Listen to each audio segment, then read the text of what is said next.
Hey guys, this is Gary Chan. I want to take a look at this listing here, 5138 North Claremont Avenue in Chicago.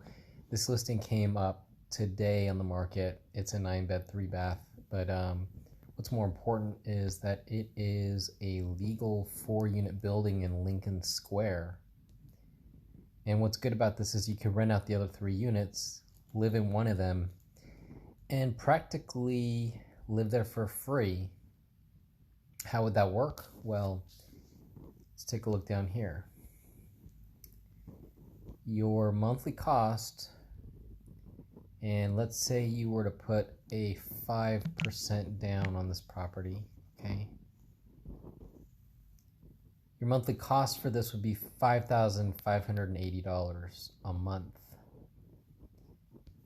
And that would be at a $32.56 per month principal and interest, and your mortgage insurance $511, property taxes $15.16 per month, home insurance $297 per month. But basically, you would be, you have to expect that your expenses are going to be $5,600 a month roughly. And considering that utilities are not included here and there's 4 units, I would say factor another $500 here. So let's just say $6,000 just to make an easy, simple number. But if you could rent out the other 3 units at, let's say, $1,500 to $2,000 each, let's just keep it a simple number again, because I haven't really run any rental numbers on this, and this screen doesn't show anything here. But if you could rent each of the units at $2,000 a month each for 3 units, that would generate you $6,000 a month, and then you could live in 1 unit for free. And that's just the overall concept or idea here. Now let's take a look at some of the pictures here.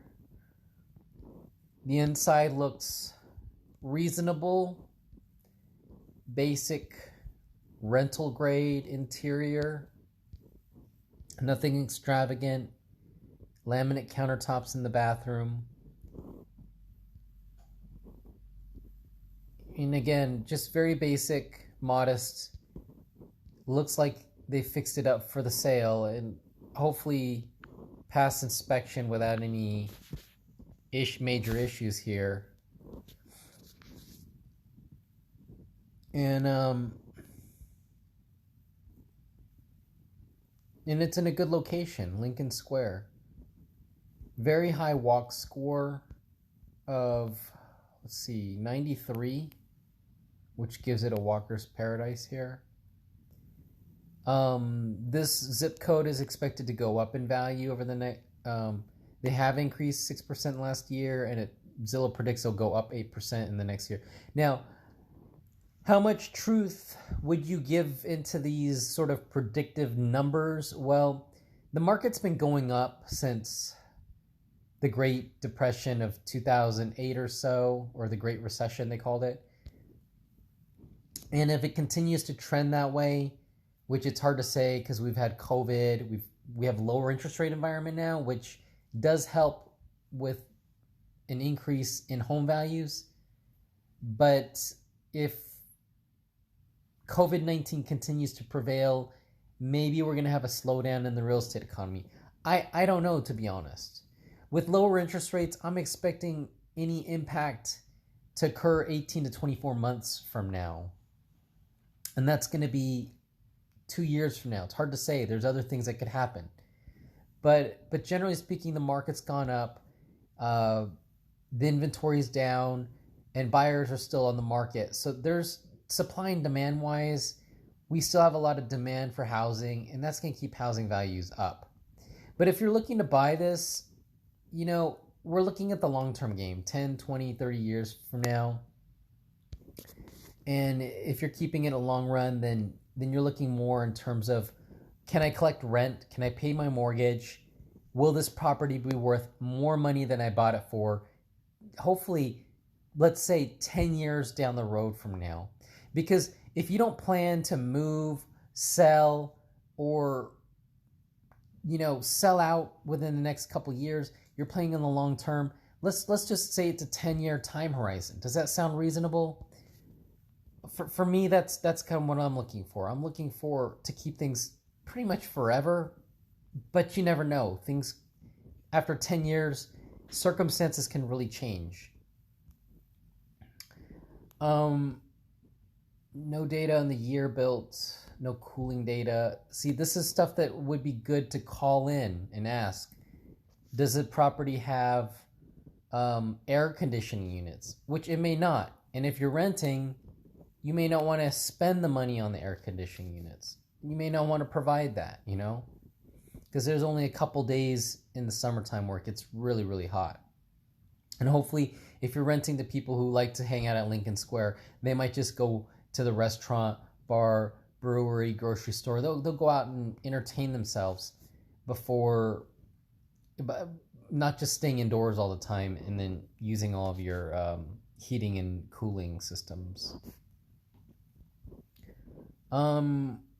Taxes. There's no tax history available here. Little bit concerning. I would definitely want to find out about that. My ballpark estimate on this would be, I want to say, $2,000 for every $100,000 in value. So I would peg the taxes on this for about $16,000 to $17,000. But again, that's just an estimate. And I would also recommend checking out cookcountypropertyinfo.com and seeing if you could get some numbers on that. What else? Well, the key point here is I wanted to show you something where you could do a multifamily, maybe generate some income. Now, also, I would compare a multifamily with a single family, because if you're open to doing room for rents, it could potentially, the numbers could potentially work well with room for rents. And better or worse, it's really going to be on a case-by-case basis. The other two things I always recommend is pull it up on Google Maps, do a street view, and see kind of how the neighborhood looks. Which, not bad here. It's really not that bad. Nothing apparently negative about this area. Now, one thing is, if you're going to maintain a building this tall, if there's masonry work that needs to get done and you need to put scaffolding up against the wall to fix really, off the ground masonry work, it could cost you a pretty penny. Something just to keep in mind, you know what I mean? And then the third thing I recommend is to check the crime maps. So I use Spot Crime.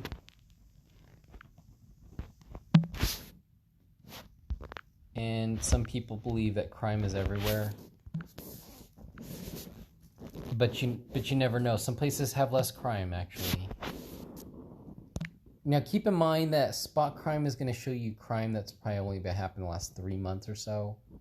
So, in summertime, there's a lot more crime.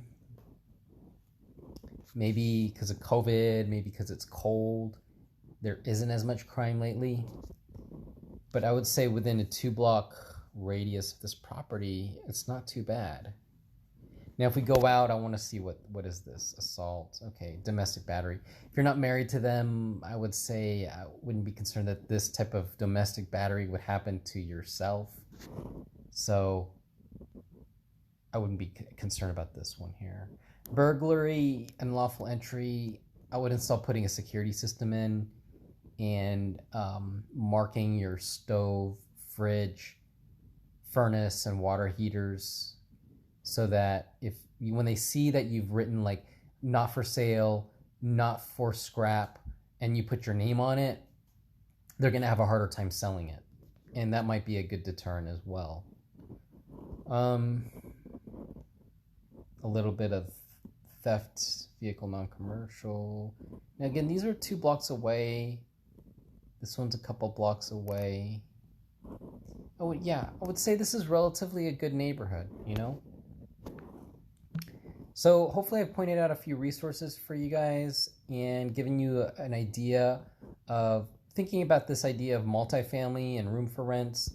That's really going to help you in terms of house hacking and living. If you're looking to buy, live to cut your costs, cut your rental costs down. That's it for today, and see you guys in the next video.